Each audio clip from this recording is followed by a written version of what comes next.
Arrêtez avec ce pauvre Frédéric, Anthony Cavana se paie la tête de l'interprète en langue des signes de Télématin sur France 2. L'humoriste québécois est revenu à plusieurs reprises sur Frédéric Chevalier, l'interprète en langue des signes de Télématin, demandant à être traduit puis blaguant sur son attitude. Si est-il l'une des spécificités de la matinale du service public. Ce jeudi 25 janvier 2024. Anthony Cavana n'a pas manqué de remarquer la présence d'un interprète en langue des signes sur le plateau de Télématin sur France 2. Alors que Marie Portolano et Thomas Soto venaient de diffuser un extrait de son nouveau spectacle. L'humoriste québécois s'est ému de ne pas bénéficier à son tour d'une traduction en temps réel pour les personnes sourdes et malentendantes. « Je n'aille pas Frédéric qui fait le doublage ?» a-t-il demandé, cherchant ce dernier sur le plateau. « J'avais l'impression qu'il inventait des signes à la fin. » D'abord dubitatif, Thomas Soto a réagi, à la langue des signes. Marie Portolano a ensuite précisé que le nom de l'interprète des journaux d'information de la matinale de France 2 est Frédéric Chevalier.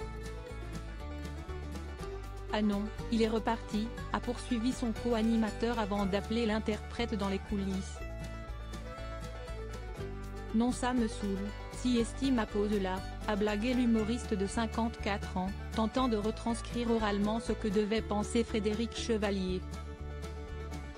Alors que Thomas Soto insistait pour faire débarquer son collègue sur le plateau, l'ancien présentateur des Energy Music Awards l'a repris, « Non non non, je ne veux pas l'embêter ».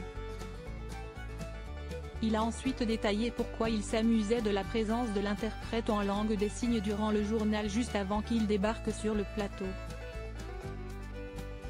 Je le voyais à la fin, il avait hâte que ça se termine. Il faisait les signes. J'entendais la fille de la météo qui était là, ouais, si esti super, il va faire chaud. Lui il était là, PFFF, ta gueule, s'est-il amusé. Si esti pas vrai, l'a interrompu Marie Portolano. Cela n'a pas empêché son invité de poursuivre.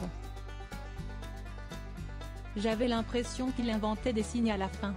Oh putain, il y a ma pause, un café s'il te plaît Georges.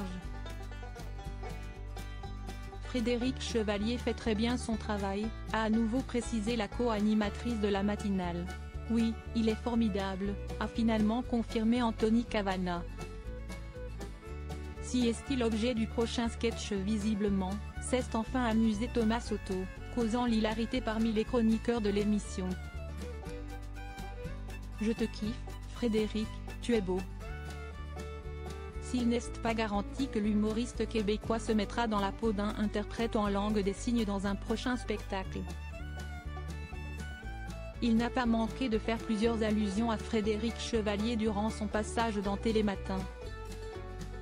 Plus tard, alors qu'il expliquait pourquoi il avait choisi le titre Happy et non Bonheur pour son spectacle, il a été contraint de boire une gorgée d'eau pour se reprendre. Anthony Cavana a alors lancé « Demande à Frédéric de faire des signes ». Cela n'a pas manqué de faire rire Valérie Maurice qui s'est écriée. Mais arrêtez avec ce pauvre Frédéric. Il faut qu'il vienne nous rejoindre Frédéric quand même. Au moins qu'on le voit, mettons un petit coup de caméra sur Frédéric, a à nouveau demandé Thomas Soto.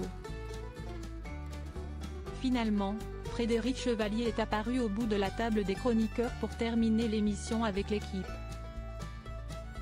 Après qu'Anthony Cavana ait évoqué les moqueries subies par Eddie Murphy sur son rire, Marie Portolano n'a pas pu s'empêcher de réagir. Le pauvre. Si esti comme vous avec Frédéric Chevalier, a-t-elle lancé. Oui, il n'ose plus parler, a confirmé Thomas Soto alors que les téléspectateurs ont pu voir le principal intéressé parmi les chroniqueurs à l'écran. Je te kiffe, Frédéric, tu es beau, a complimenté l'invité.